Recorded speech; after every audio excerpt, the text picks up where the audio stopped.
Obey me, computer. All right. Okay, cool. So what are we talking about here? So these branched alkyl substituents. We learned how to name sort of the simplest substituents in our homework that we did. But what if we get a substituent that has a branch point in it, right? So if I look at this molecule here and I apply our nomenclature rules, I'm going to find that longest continuous set of carbons, that parent chain. So in this case, my parent chain is this long set of carbons here. All right, which means that this whole thing would be considered a substituent. So how do I name that substituent there, right? How do I name these substituents that have branch points in them? They're not just straight chains, but we have a branch point here. All right, so we have two different ways that we do it. We have what we call the common name.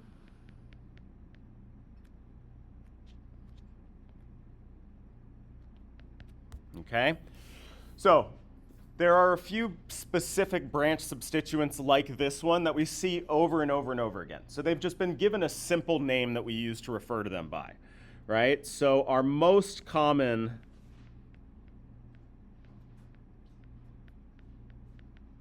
groups were given a simplified name.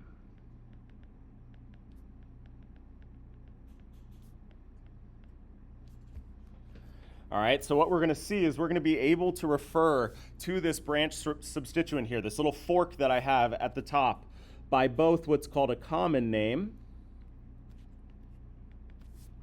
all right, but also what's called an IUPAC name.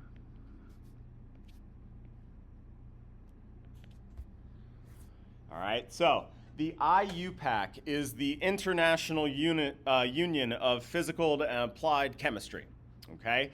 All these rules of nomenclature that you have been learning were established by the IUPAC, I think like in the 70s. Basically, they were like, look, Russia's calling their chemicals something different than the US, different than England. We need to standardize this crap so we know what everybody's talking about in chemistry. So they got together and they established this set of rules that you could use for any organic molecule, right? That's what the IUPAC is our nomenclature rules.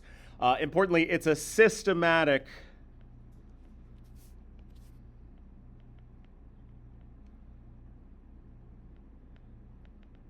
naming scheme, right? There's a rule set that you follow in order to name it. And the reason why is because it works for all molecules.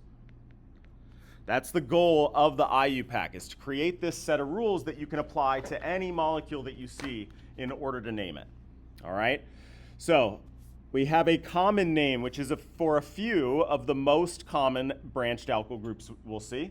And then we're going to learn our IUPAC, our systematic naming scheme for naming these branched alkyl groups. So again, this little fork thing, by the end, we'll have both a common name and an IUPAC name that we're going to use.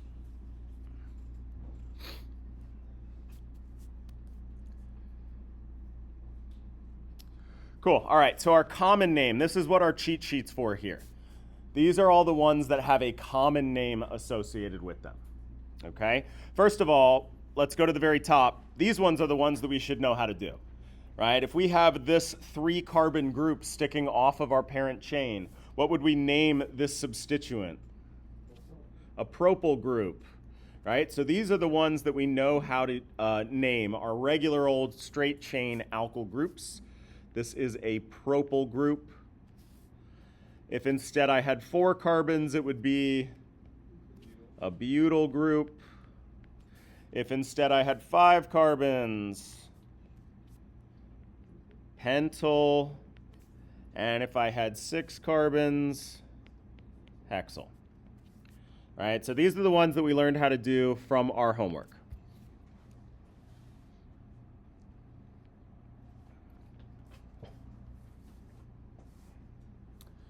All right, our next class are these isoalkyl groups. All right, we're going to call them the isoalkyl groups because you see they have this prefix iso in front of them. All right, how do we recognize the isos branched alkyl groups? They always have a fork located at the very end of that substituent. All right, so our iso groups here have a fork at the end of that group.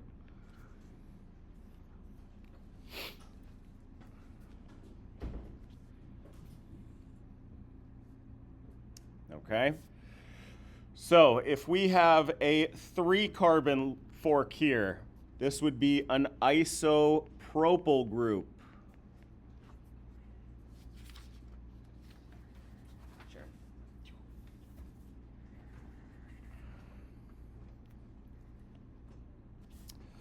If we have 4 carbons with the fork at the end, this is an isobutyl group. And I think that you see where I'm going here. If I had 5 carbons total with that fork on the end, what would that be? An isopentyl group. And then lastly, if it's all the way at the end with a total of 6 carbons, that would be an isohexyl group. All right, so these are our iso groups here. We recognize an iso-branched alkyl group because it's got this little fork, these little 3-carbon prong at the end of that substituent. Okay? Our next category here are our sec alkyl groups. All right, these are going to all start with this prefix sec. All right, and why are these called sec alkyl groups? Because if we numbered, we would see that in each one of these cases, that parent chain is bound to the second carbon in that substituent chain. All right, so how do we recognize our sec alkyl groups? Our parent chain is bonded to the second carbon.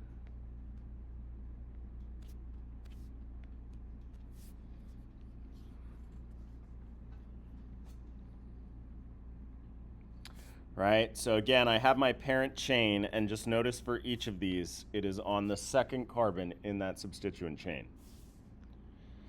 All right, and so again, we're going to kind of just stick the words, that prefix on the front. So this 4-carbon group right here would be a sec-butyl group.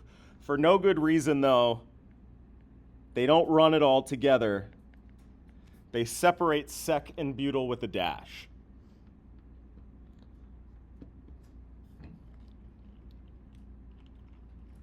All right, so then our next one would be a sec-pentyl group and a sec-hexyl group. All right, for a total of 5 carbons or a total of 6 carbons where that parent chain is bound to that second carbon.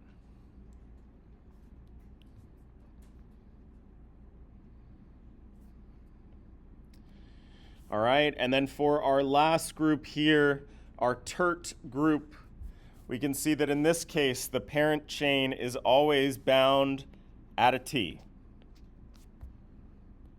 All right, so we have this little T formation here for these groups.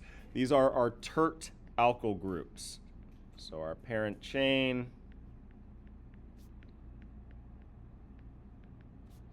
bonded to a T.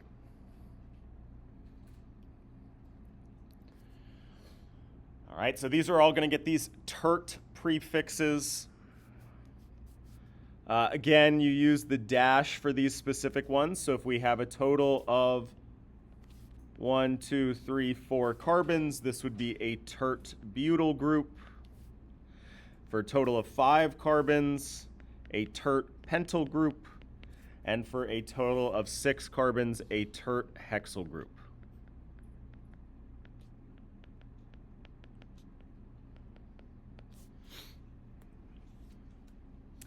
So these are these special branched substituents. What we learned how to do in our homework was name these straight chain substituents. So if we had a propyl group coming off of our parent chain, that means that there were 3 carbons sticking off of that parent chain. Now we're talking about these special alkyl groups that have a branch point in them. All right, and these ones have special common names. So if there's the little fork at the end, these are iso groups. And we refer to the total number of carbons, so isopentyl, for example. If it's the second carbon, we call these sec groups. So for example, 4 carbons would be a sec-butyl. And if we have this little T here, we call these tert groups. So for example, tert butyl. All right. So then this thing here, my common name for this substituent would be what? Which one is this one? Total number of carbons are 3, right? So these common names refer to the total number of carbons that are in there. So this would be an isopropyl group. So if I wanted to name this molecule, that's the name of that substituent. If I wanted to name this molecule, I'd do all my rules. I found my parent chain. In this case, there are 9 carbons in that parent chain. So what's my parent chain name? Nonane.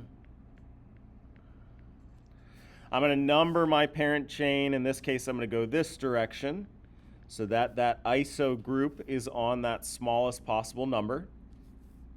So this would be 4 isopropyl nonane.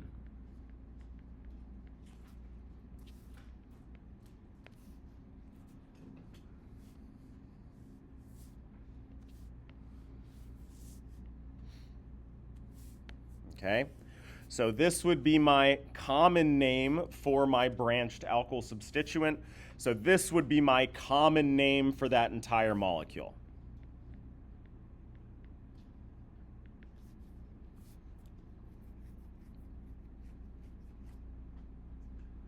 All right. So now we're going to talk about the other type of name, our IUPAC name. And this is going to be the systematic set of rules that we apply. It's going to work for this particular isopropyl group as an example, but importantly, it also works for any type of branched alkyl group that you can think of. That's why it exists, right? All right, so we're going to do the IUPAC of branched alkyl groups.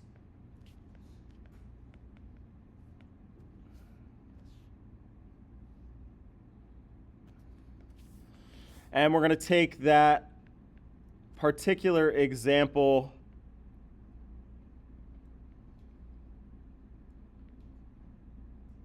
that we were given above, right? So we're going to look at this isopropyl group here.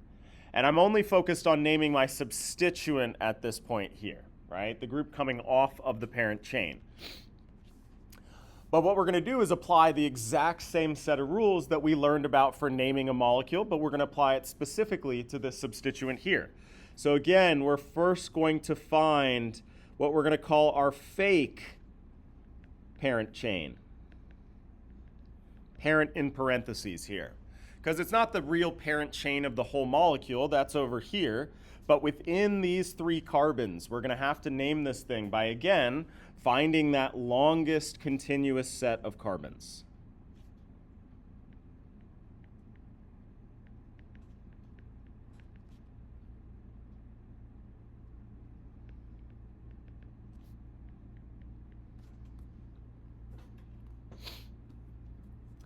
All right, I'm going to add a little bit more onto here, all right? So leave a little bit of room. Step 2, same as before. Find any, again, what we're going to call now our fake substituents.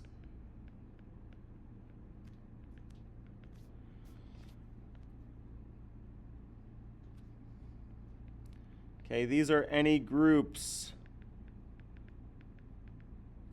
pointing off that fake parent.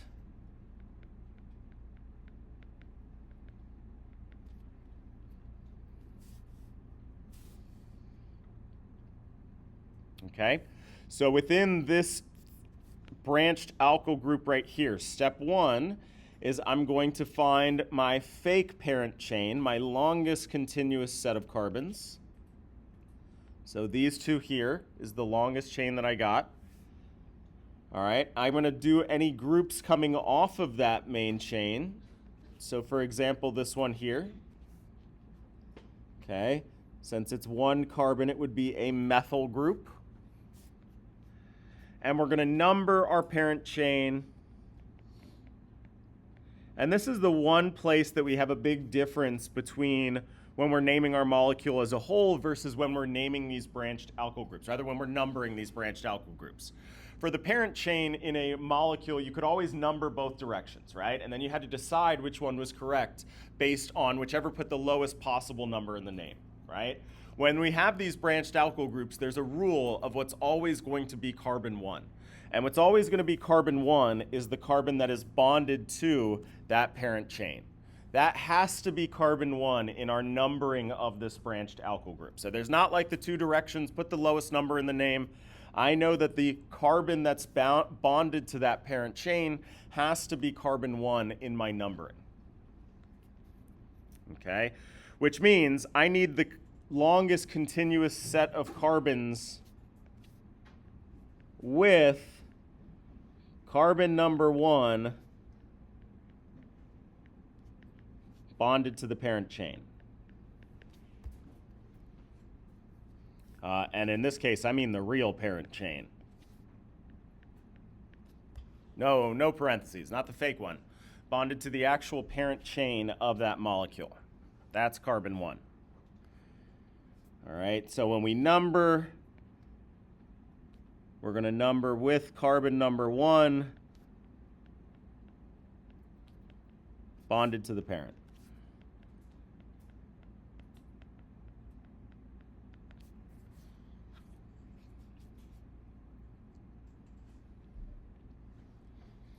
Okay, so then the last step here is to assemble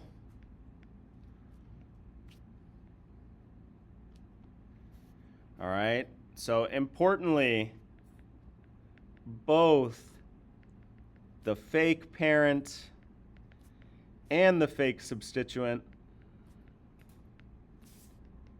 will have that YL ending.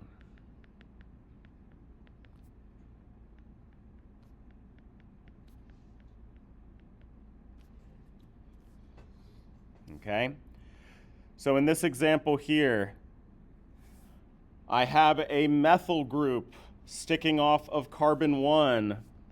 So this would be 1-methyl. And my fake parent chain here is 2 carbons long, so F. But since it's a fake parent chain, it's not an ethane, it's an ethyl group. So 1-methyl ethyl would be the IUPAC name of this branched alkyl substituent here. 1-methyl ethyl. All right, and then for no good reason, we're going to finish this off by putting it in parentheses. All right, these branched alkyl groups are in parentheses after we assemble.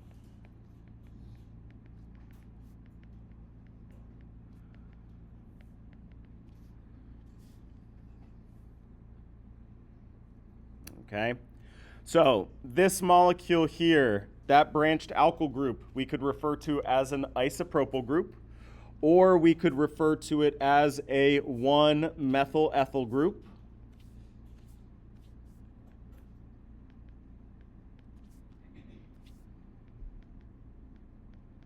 And when we put that into our name, we would do it just like we put any other substituent into our name, with that locant out front, then our substituent name, followed by our parent chain name.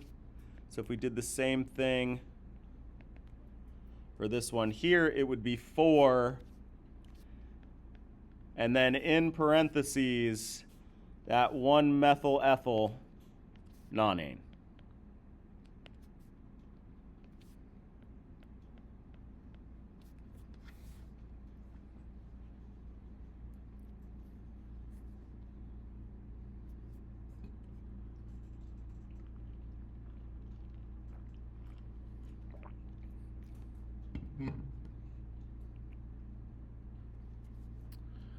All right, let's just do, so what you're gonna do as part of your homework is to figure out, we put what the common name was, but now you can apply that set of rules and systematically determine what each one of these are, okay?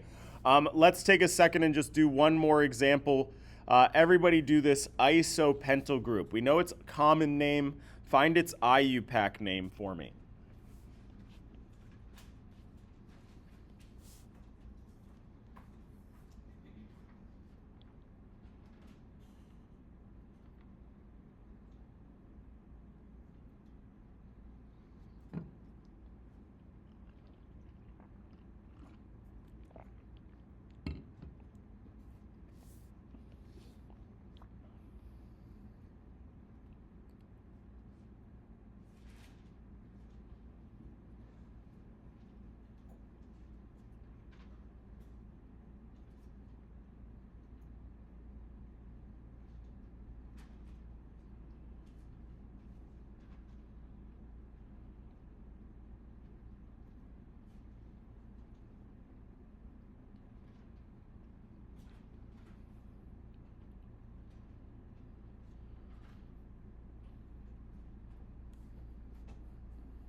All right, so I'm going to find my fake parent chain here because my real parent chain is down here.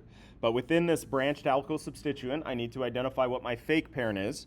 And importantly, I'm going to always start by numbering that first carbon as carbon 1, because the thing attached to my parent chain has to be carbon 1 when I'm finding my longest continuous set of carbons. All right, that's kind of an important thing to keep in mind. So then these are going to be my fake parent chain here, my longest continuous set of carbons. This thing then sticking off of that is my fake substituent, a methyl substituent.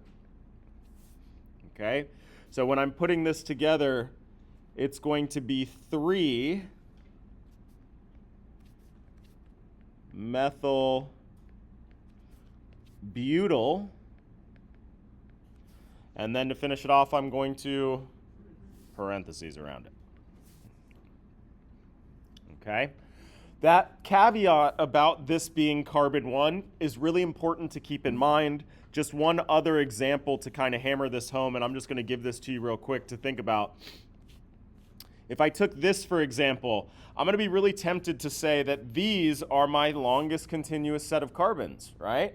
But this cannot be carbon 2. It's got to be carbon 1, right? This one right here can't be carbon 2 in my fake parent. So my longest continuous set of carbons, keeping in mind that caveat that this is carbon 1, is actually just these two here, meaning that these are 2 methyl groups sticking off of carbon 1. So this molecule right here would be 1,1, or rather the substituent right here would be 1,1-dimethyl ethyl. All right, so keep in mind that that carbon bound to that parent chain must be carbon 1 when you're finding your parent chain, your fake parent. All right, 1,1-dimethyl ethyl.